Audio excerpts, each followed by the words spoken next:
Desio se pokušaj likvidacije predsjednika Amerike Donalda Trumpa juče u 9 časova po evropskom vremenu, gdje svi mediji bruje sada o tome.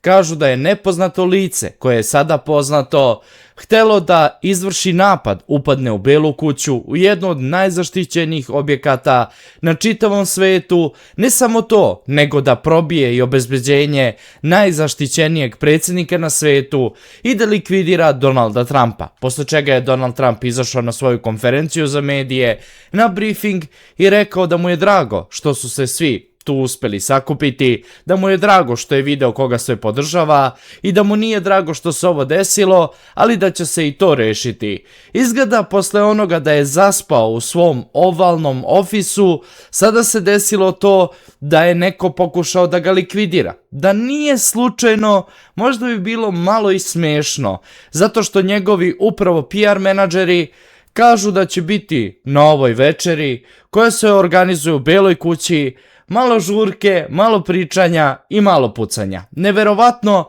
ali to je upravo izgovorila njegova PR menadžerka.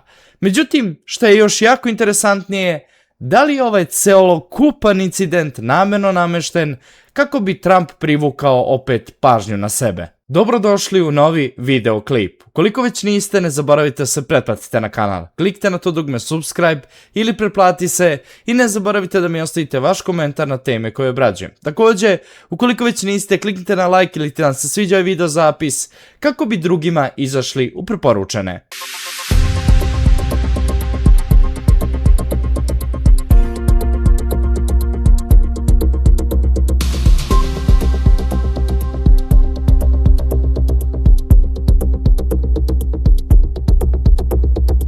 25. aprila 2026. godine po evropskom vremenu oko 9 sati uveče neko je hteo da likvidira predsjednika Amerike Donalda J. Trumpa. Međutim, uspeli su to ljudi iz obezbeđenja da nekako prekinu, da zaustave napadača i da se cijela situacija smiri. Međutim, što je jako ostavilo utisak veliki na mnoge ljude, prvo krenut ćemo od početka. Prvo njegov PR menadžer koji izlazi i priča kako će se pričati, veseliti i da će biti poneko pucanje, kao da nagoveštava celokupnu situaciju i da bukvalno nagovori hej, večeras budite tu jer će se desiti jako zanimljiva stvar.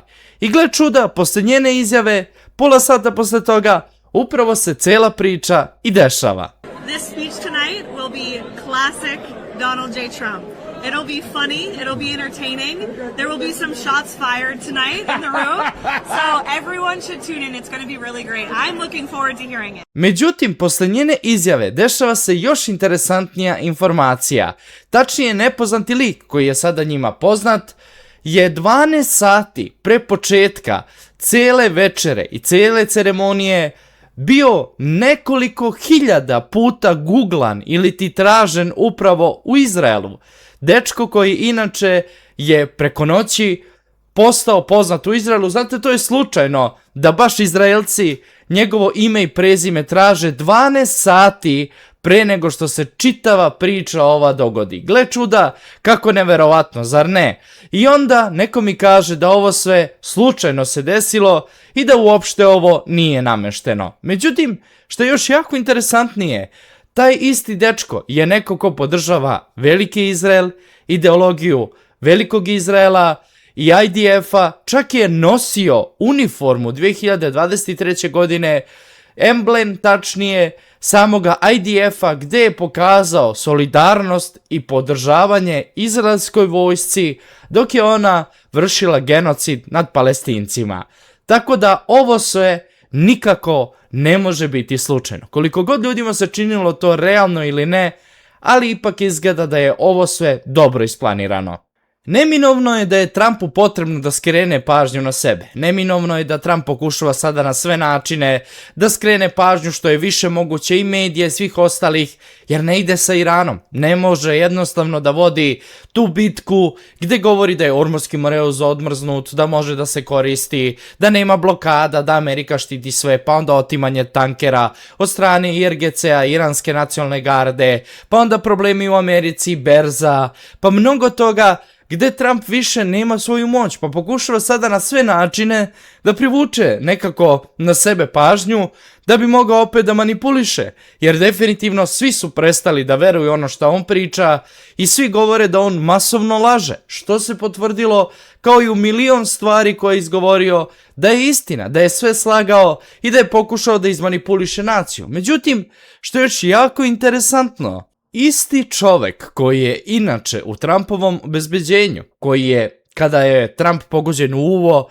samo nekoliko sekundi pre toga pomerio ljude iza Trumpa, bukvalno taj isti čovek se našao opet kod Donalda Trumpa za njegovim stolom dok je animirao ili šarmirao dame, gdje je pokazao im nešto na papiru, posle čega su im lica postala namrgođena, a što je jako interesantno, Donald J. Trump, predsjednik Amerike, uopšte se nije uzrujao niti uzbudio, gdje je bukvalno bio u fazonu, ok, ovo je normalno što se dešava, nema ja problema sa time. Dok su svi ostali polegali pod stolove, jedino Trump je stajao i prvo su izveli J.D. Vance, njegovog premijera, pa su onda došli ljudi iz obezbeđenja da odvedu Trumpa, gde po protokolu u Americi je predsjednik svetac, bukvalno, žao mi je što tako kažem, gde oni prvo uvek njega štite i izvode, ali ovoga puta su izveli prvo premijera. I odmah, nećete verovati, sve je bilo jasno. Znalo se ko je napadač, šta on radi, kako radi i sve su znali. Gde je Trump sam posle svega dao je izjavu da nažalost ovo je bolestan čovek i da definitivno nije normalno šta je on uradio i da će Amerika probati da cijelom svijetu pokaže da ovakve stvari ne mogu da se dešavaju. Trump će pokazati Amerika zemlja koja ima najveću stopu ubistava na svijetu. Meni prosto zvuči neverovatno.